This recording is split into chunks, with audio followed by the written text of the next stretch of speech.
निकट भविष्य में अमेरिकी सरकार समाज को रीसेट करने के लिए पूरे देश पर रासायनिक हमला करती है। इससे मिनटों में लाखों लोग मारे जाते हैं। बाद में सरकार व्यवस्था बनाए रखने के लिए कुछ नहीं करती तो बचे लोगों के पास दो विकल्प होते हैं। वे या तो क्षेत्र नियंत्रित करने वाले गिरोहों में शामिल हों या फिर घरेलू बने जो शांति से रहना चाहते हैं। हमले के कुछ महीने बाद घरेलू जोड़ा मार्क और नीना के माता पिता को खोजने मिल्वॉकी जाने के लिए कार में सामान भर रहे हैं। मार्क का दोस्त खतरों की चेतावनी देता है, पर मार्क कहता है कि उसे नीना के लिए जाना है क्योंकि वह अब भी उससे प्यार करता है। हालांकि हमले से पहले वे तलाक पर विचार कर रहे थे। यात्रा के दौरान वे रेडियो पर सुनते हैं कि घरेलू लोग फ्रीवे से दूर रहे, स्नाइपर्स से सावधान रहे और भूत जैसे दिखने वालों को मारे क्योंकि वे शीट्स गिरोह के हैं। कुछ देर बाद कार खराब होने लगती है तो वे एक खाली गैरेज में रुक जाते हैं। जब मार्क गाड़ी ठीक कर रहा होता है तभी 3 आदमी दुकान में घुस आते हैं। वे दूसरे कमरे में जोड़े को नहीं देखते तो मार्क चुपके से अपनी कार तक पहुंचता है। अचानक एक ट्रक दुकान में घुसता है और शीट्स गिरोह के लोग तीनों को मारने के लिए गोलियां चलाते हैं।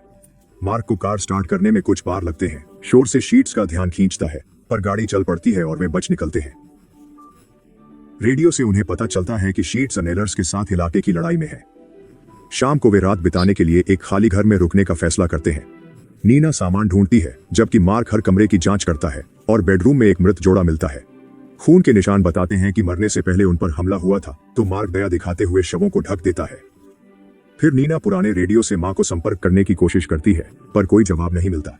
उस रात मार्क नीना के साथ सोने से पहले नक्शा अपडेट करता है। अनजान की बाहर कोई उन्हें देख रहा है। अगली सुबह नेलर्स उस आदमी और उसके दोस्त को पीटते हैं और एक औरत के बारे में पूछते हुए चेनसॉ से मारने की धमकी देते हैं। डरा हुआ आदमी नीना का पता बताता है, फिर भी वे दोनों को गोली मार देते हैं। जल्द ही जोड़ा नेलर्स को बाइक पर आते सुनता है। नीना अटारी में छिपकर हेडफोन लगा लेती है। नेलर्स के घर में घुसने पर मार्क पेचकश से एक घुसपैठिए को पीछे से मार देता है। फिर वह नेलर डीन से लड़ता है और उसे पेट और आंख में छुरा घोंपकर मार डालता है। बाद में जोड़ा कार में निकल जाता है, यह नहीं जानते कि कोई उन्हें देख रहा है। यात्रा के दौरान वे रेडियो पर सुनते हैं कि चेरी गिरोह का एक सदस्य सड़कों पर महिलाओं को बचा रहा है और बाधा डालने वालों को मार रहा है। जब दंपति को एक सुपरमार्केट मिलता है तो वे सामान लेने रुकते हैं, लेकिन एक हथियारबंद व्यक्ति उन्हें पा लेता है। उनका डर ज्यादा नहीं टिकता क्योंकि नाथन मास्क उतारकर मार्क से हाथ मिलाता है, बताते हुए कि वह उन्हें परख रहा था। बातचीत रुक जाती है जब वे कार आती सुनते हैं तो तीनों शेल्फ के पीछे छिपते हैं, जबकि नेलर नीना को खोजने अंदर आते हैं। आदमी कुछ कदम भी नहीं चल पाते कि नाथन का बेटा स्टीवन, जो काउंटर के पीछे छिपा था, उन्हें गोली मार देता है। बाद में नाथन दंपति को डिनर पर आमंत्रित करता है और वे उसके टो ट्रक में जाते हैं जो मार्क की कार खींच रहा है। जब वे पार्किंग से निकलने वाले होते हैं तब प्लोबॉय नामक गिरोह उन्हें रोक लेता है। नेता जिम कहता है कि वे बस इलाके में गश्त कर रहे हैं क्योंकि सुना है कि जुआरी गिरोह आसपास है। बेट्सी नाम की एक औरत जुआरियों के ट्रक में फंसी है। जिम बताता है कि वही रेडियो वाली चेरी है, पर वो नीना में दिलचस्पी ले रहा है। स्टीवन अपनी बंदूक तैयार करता है, पर नाथन जिम से अच्छे से बात करके उन्हें जाने देने के लिए राजी कर लेता है।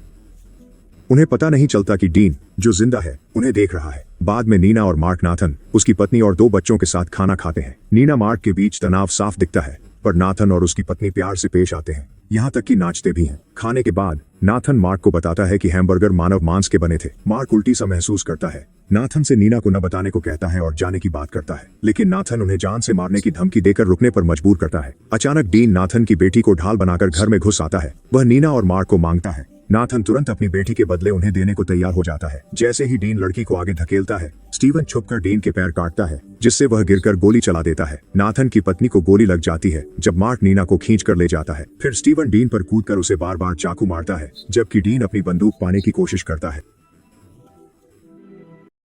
बाहर दंपति कुछ गोलियां सुनते हैं, फिर नाथन की कार में भागते हैं।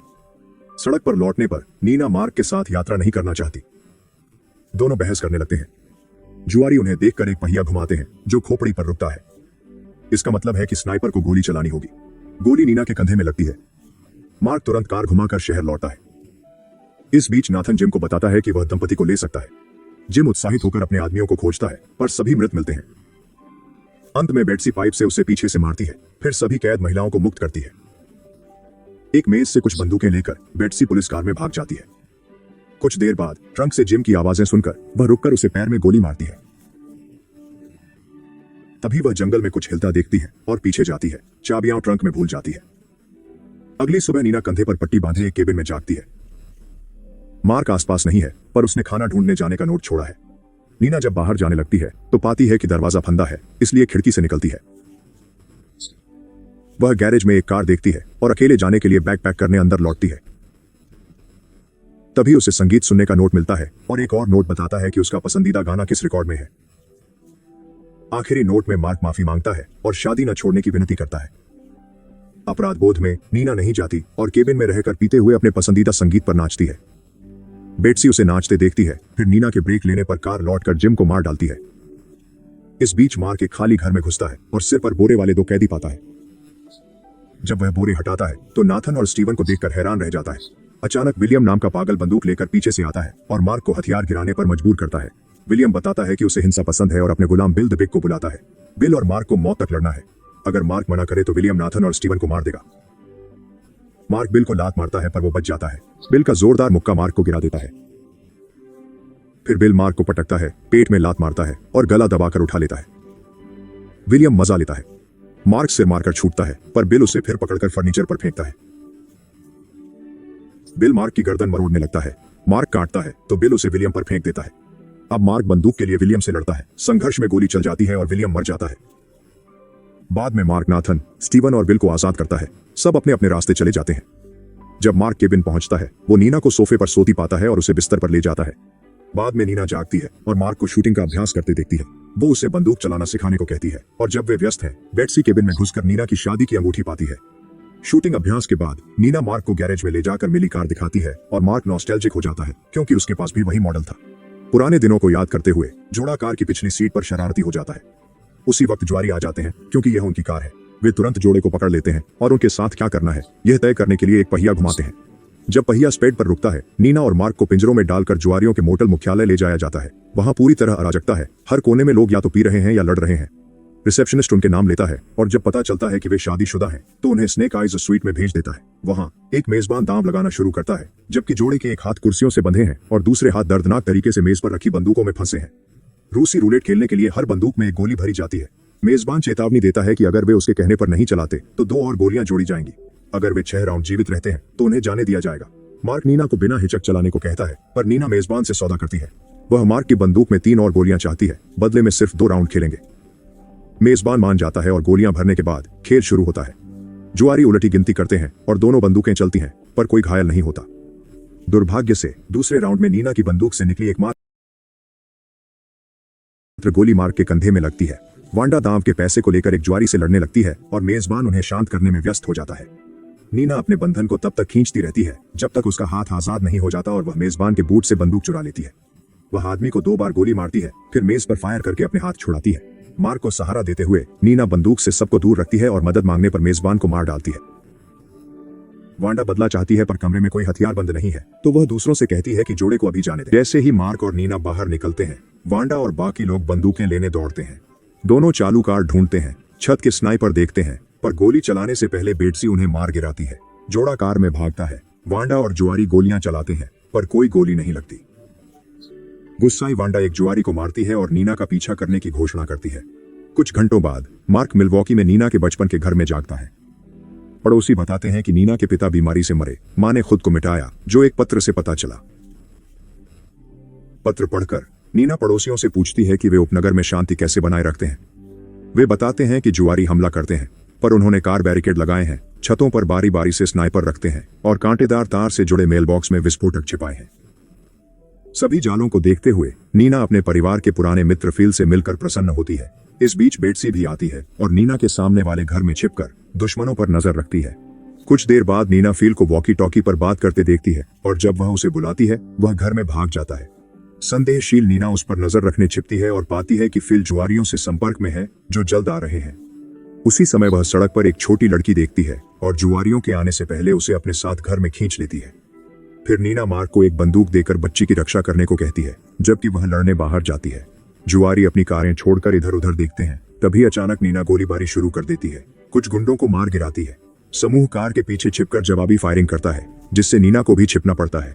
बेट्सी भी मौका देखकर अपनी मशीन गन से कई जुआरियों को तेजी से मार गिराती है। गिरोह के उस पर हमला करने के साथ नीना रिलोड करने का मौका लेती है। एक जुआरी पीछे से आता है, पर उससे पहले मार्क उसे खिड़की से गोली मार देता है। पढ़ना चाहती है तो छत से पहरेदार पड़ोसी भी गोली चलाना शुरू करता है। बेट्सी की गोलियां खत्म हो जाती हैं और उसे छिपना पड़ता है, जबकि नीना सड़क पर धुआं बम फेंकती है। गुंडा मार्क को पीछे से दबोच लेता है और उसका गला घोंटने लगता है। मार्क मुखौटे का सींग तोड़कर उसकी आंख में घोंपता है, फिर उसे गिराकर दिल में छुरा भोंकता है। इस बीच नीना लड़ती रहती है और बेट्सी को पता चलता है कि उसे गोली लगी है। तभी हल चलाने वाले जिम का बदला लेने आते हैं, पर जुआरियों से भिड़ जाते हैं। गिरोह एक दूसरे पर गोली चलाते रहते हैं, जबकि हल वालों का ट्रक बैरिकेड तोड़ देता है। नीना कांटेदार तार सक्रिय करती है और ट्रक के छूते ही एक बड़ा धमाका उसे गिरा देता है। पड़ोसी गार्ड आखिरी जुआरी को मारता है, पर वांडा उसे तुरंत ढेर कर देती है। घर में बेट्सी मार्क को नीना की शादी की अंगूठी लौटाती है। तभी वांडा आकर बेट्सी के सिर में गोली मार देती है। वह मार्क को भी मारने वाली थी, पर नीना आकर उसे पहले ही गिरा देती है। सब गुंडे मरने के बाद नीना फील को मारने जाती है, पर वो पहले से मरा पड़ा है। फील के गैंग टैटू की पुष्टि कर वो अपने पिता की बंदूक वापस लेती है। बाहर निकलते वक्त नीना एक बच्चे को फील के घर को घूरते देखती है। बाद में नीना मार्क को पिता की बंदूक देती है और वो उसे अंगूठी पहनाता है। घाव भरने के बाद वे गैंग का शिकार और दूसरों की रक्षा करने निकल पड़ते हैं। रेडियो होस्ट लोगों को चेतावनी देता है कि वे इनसे पंगा न लें। ऐसे और वीडियो देखने के लिए सब्सक्राइब करें और नोटिफिकेशन चालू करें। देखने के लिए धन्यवाद।